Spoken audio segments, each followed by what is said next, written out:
Ready to treat yourself to some Shein goodies using that Amex gift card?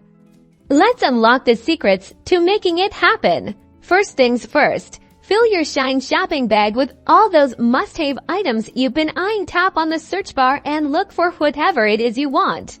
Okay, once you're done, pick all your sizes. Proceed to the checkout page by clicking the shopping cart icon. Double-check everything is correct. Now pay close attention when you get to the payment method section. Look for an option that says gift card or Shein wallet. Select either to try and pay that way.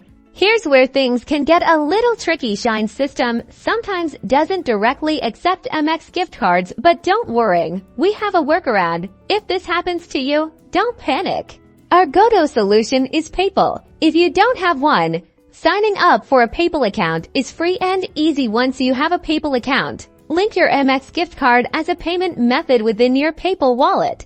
Now back on the Shein checkout page, choose PayPal as your payment method so you can select your Amex gift card. You might be prompted to log into your PayPal account. Follow the prompts to complete the payment through PayPal using your Amex gift card. Once it's processed, you should receive a confirmation page from Shein. And that's it. You successfully using Amex gift card on Shein.